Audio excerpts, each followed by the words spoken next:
Cai o primeiro-ministro no governo Lula. General que chefiava o GSI apareceu em imagens do 8 de janeiro vazadas nesta semana.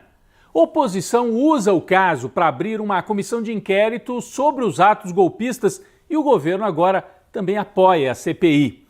Lula reúne ministros e representantes de outros poderes para organizar uma reação ao terror nas escolas.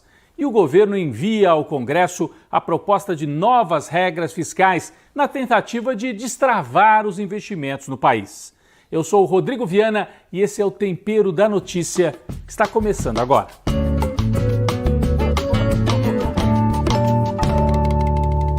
Ainda sentimos os ecos do 8 de janeiro. Vocês viram? Esta semana vazaram imagens do general Gonçalves Dias, chefe do GSI, nomeado pelo Lula, portanto um ministro do presidente Lula, dentro do palácio, naquele dia da invasão pelos vândalos em Brasília. Uma matéria que foi divulgada e editada pela CNN Brasil. Matéria estranha, hein? A maneira como ela foi divulgada. Eram várias horas de gravação naquelas câmeras de segurança do palácio, só que a CNN editou fora de ordem as imagens. Dava a impressão que o general Gonçalves Dias, nós temos aqui uma destas cenas, tinha participado de toda a ação, praticamente tinha aberto, facilitado a entrada no palácio por parte dos vândalos, mas não era assim. Eles misturaram, né, na edição. Ele, na verdade, esteve ali depois, já no final, quando estavam tentando controlar a situação. De qualquer maneira, mostra o general sem ação, uma postura estranha, e vários comandados dele do GSI, que ele manteve, ainda vinham da época do Bolsonaro, era o comecinho do governo, né? Confraternizando com os golpistas. É estranho que a CNN tenha feito essa edição para atingir o general, que é um auxiliar direto de Lula. E mais do que isso, por que a CNN cobriu as imagens, cobriu o rosto dos outros militares que estavam ali à paisana? Para protegê-los? Foram eles que forneceram as imagens para a CNN, por isso que ela quis proteger os militares? É uma pergunta. Bom, grande alvoroço porque há esse discurso, né, dos bolsonaristas, um discurso amalucado, de que, na verdade, o 8 de janeiro, o Lula facilitou a entrada no palácio para se fazer de vítima. Por que ele não protegeu o palácio? A questão não é essa. A questão é que Bolsonaro incentivou acampamentos golpistas, os militares incentivaram e permitiram aquele ataque sem nenhuma reação no dia 8 de janeiro. Mas desgastou o general que tinha sido nomeado pelo Lula. Desgastou ele e pediu afastamento, gerando uma crise política. O primeiro-ministro que cai. O Lula nomeou interinamente para o lugar do general Gonçalves Dias Ricardo Capelli. Lembram? Ele foi o interventor, justamente naquele dia, 8 de janeiro, o interventor na segurança pública do Distrito Federal e agora uma espécie de interventor no GSI, Gabinete de Segurança Institucional, que nos últimos tempos tem sido ocupado por militares. Então agora um civil à frente do GSI. Toda a impressão de que a divulgação destas imagens, da maneira como aconteceu, foi uma operação da extrema-direita para desgastar o governo. Os bolsonaristas vinham reivindicando esta CPI, Comissão Parlamentar de Inquérito, sobre o 8 de janeiro, como se eles fossem vítimas e não os autores dos ataques. Cerca de 1.000 pessoas foram presas, vocês se lembram? Os primeiros 100 começaram a ser julgados. O STF transformou em réus 100 e vai transformar muitos mais.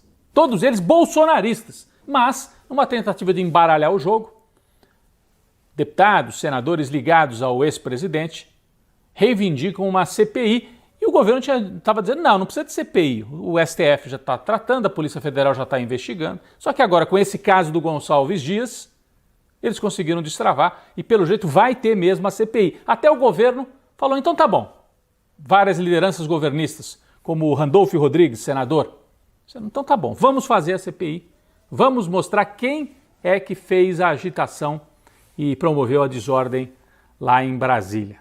A CNN tem proximidade com o bolsonarismo e nos últimos tempos fez uma guinada para a direita de novo na sua linha editorial. Era uma notícia? Era. Você tem aquelas imagens, você tem que divulgar, mas a maneira como foi divulgada, a questão é essa. Eu estou questionando a maneira como a CNN divulgou e o momento perfeito para os bolsonaristas. Eles tentam inverter a narrativa, né? Embaralhar os fatos. Vamos ver o que vai dar esta CPI, que pode consolidar as informações. Se o governo trabalhar bem, os governistas, em vez de favorecer o bolsonarismo, pode ser um tiro no pé dos bolsonaristas e consolidar a imagem de que eles ajudaram a fomentar um golpe, tentaram dar um golpe no dia 8 de janeiro.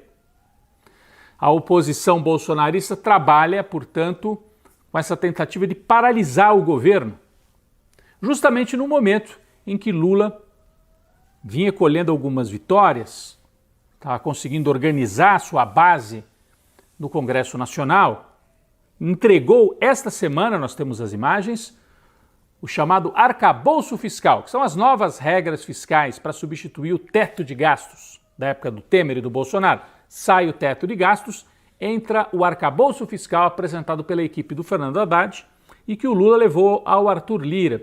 E agora parece que as relações entre os dois estão mais pacificadas, Lula e Lira. Na sequência, virá proposta de reforma tributária. Então, seria o momento do governo colher frutos no Congresso. E justamente neste momento a oposição tenta instalar uma CPI que pode tumultuar o ambiente, atrapalhar essa retomada dos investimentos. O mercado financeiro, os empresários gostaram dessas regras fiscais apresentadas pelo Haddad, porque são cuidadosas. Economistas mais de esquerda dizem, olha, até um exagero que o Haddad está propondo, porque não vai permitir uma alavancagem muito grande da economia. De qualquer maneira, seria um momento de buscar estabilidade e a oposição bolsonarista provoca tumulto no Congresso e busca confusão também com esta CPI. Ao voltar da China, o presidente Lula retomou a iniciativa nesse campo político e das propostas no Congresso e também a iniciativa na reação ao terror nas escolas. Vocês têm acompanhado, né, nas últimas semanas, além daquele ataque terrível em Blumenau, outros casos e a articulação na internet de grupos extremistas que tentam promover o medo. É a tática do fascismo. Promover o medo para que haja uma necessidade de ordem, de que venha assim uma coisa policialesca, força. E aí, o presidente Lula esta semana reuniu ministros destas áreas correlatas, né, saúde, educação, justiça e outros auxiliares, recebeu também sugestões da sociedade, dos movimentos ligados à educação, para promover esta reação do governo contra a violência e o terror nas escolas. Tem que investigar, tem que prender os sujeitos que promovem isso na internet, usar os instrumentos, né, coibir e promover também debate, porque não adianta botar um policial na porta de cada escola 24 horas por dia. E tem uma proposta de um site do Ministério da Educação para fornecer referenciais teóricos, referenciais do que os diretores e professores podem fazer lá na ponta nas escolas. O presidente Lula falou sobre isso durante o encontro. A gente não vai resolver esse problema elevando o muro da escola, a gente não vai resolver esse problema colocando detector de metais. Eu fico imaginando as crianças sendo revistadas nas escolas. Eu fico imaginando como seria patético para os pais, para o prefeito, para o governador, para o presidente da República e para as instituições desse país, uma criança de 8 anos tem que mostrar a mochila para ser rastreada. Então, o que nós temos que fazer? Eu vou confessar uma coisa que eu penso há muito tempo. Ou seja, ou nós temos coragem de discutir a diferença entre liberdade de expressão e cretinice, ou nós não vamos chegar muito à frente. Ou nós levamos em conta a necessidade de educar os pais, porque a família tem que estar envolvida nesse processo. Outra fala importante foi a do ministro do Supremo Tribunal Federal, Alexandre de Moraes. Ele comparou essa tática do terror nas escolas, a tática do terror contra as urnas e contra as eleições. Ou seja, tudo isso promovido pela mesma extrema-direita no Brasil. O modus operandi dessas agressões instrumentalizadas, divulgadas, incentivadas pelas redes sociais em relação às escolas é exatamente idêntico o modus operandi que foi utilizado contra as urnas eletrônicas, contra a democracia, o modus operandi instrumentalizado para o dia 8 de janeiro. Não há nenhuma diferença. É exatamente idêntico. Ainda as redes sociais se sentem terra de ninguém. Ainda se sentem uma terra sem lei. Nós precisamos regulamentar isso. É um tema que vai continuar mobilizando a sociedade e o governo, e o Brasil não pode aceitar o terror nas escolas.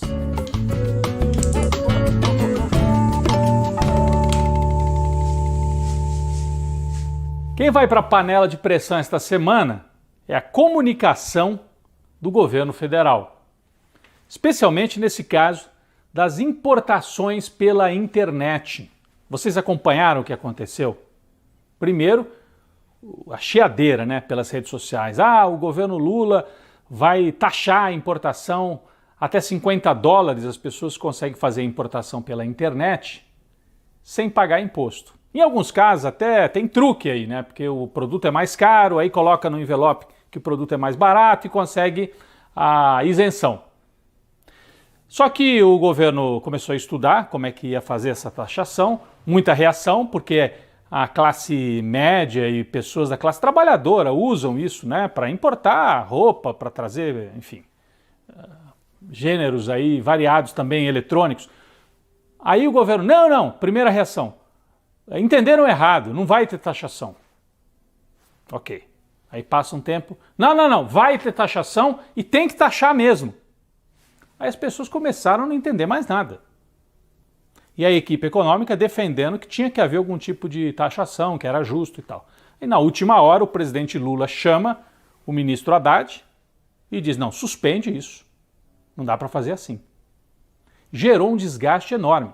Pesquisa Quest, divulgada esta semana, mostrou que de tudo que aconteceu até agora no governo Lula, o embate com o Sérgio Moro, tentativa de golpe, desgastes com a Petrobras, etc., o que mais afetou a imagem do Lula foi esse episódio. E uma falta de sensibilidade da equipe econômica e também falta de articulação da comunicação do governo para explicar direito. Vai taxar? Então explica por que vai. Não vai taxar? Explica que não vai. Ficou no meio do caminho, o desgaste está dado e gerou um problema, gerando um desgaste político. E as pessoas se perguntam, quer taxar a importação? Ok, então vai taxar também avião, helicóptero, barco dos mais ricos que não pagam imposto? Vai taxar grandes fortunas? Era melhor fazer junto com a reforma tributária, para não parecer que está pegando o pequeno, enquanto não faz taxação dos grandes. Vai para a panela de pressão, a comunicação não é o Lula se comunica bem. Mas o governo, a comunicação do governo, não se trata do presidente. Precisa melhorar, precisa ter mais unidade e organização. Comunicação do governo Lula na panela de pressão.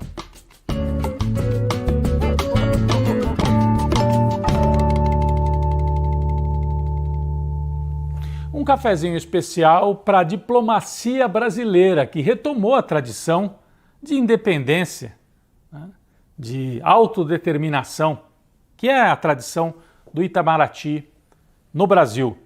Isso ficou muito marcado na viagem de Lula à China, quando o presidente disse que os países dos BRICS, os países do chamado Sul Global, podem comercializar sem usar o dólar. Isso gerou muitas reações lá nos Estados Unidos. Inclusive a imprensa brasileira veio cobrar o Lula, ele falou, escuta, eu não tenho que dar satisfação para os Estados Unidos das minhas visitas, da minha política externa, assim como os Estados Unidos não dão satisfação para ninguém. Então, mostrar a independência. E quando o Lula voltou para o Brasil, recebeu a visita do ministro das Relações Exteriores da Rússia, Sergei Lavrov. Também muitas críticas. Recebeu o Lavrov. Olha, gente, não se trata de ser ingênuo, de achar, não, o Brasil tem que se alinhar ao Putin. Não tem bonzinho nem malvado nessa história, tem interesses internacionais.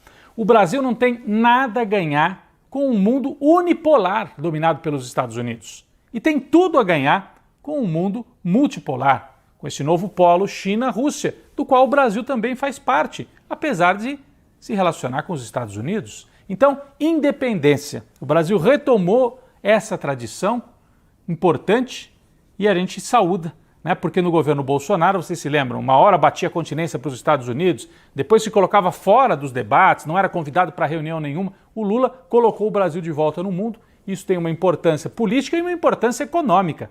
Facilita o acesso do Brasil para os mercados mais dinâmicos e para esse polo que se forma na Ásia, com China, com Rússia e com outros países que se organizam em torno da China. Um cafezinho para a independência da política externa do Brasil no governo Lula.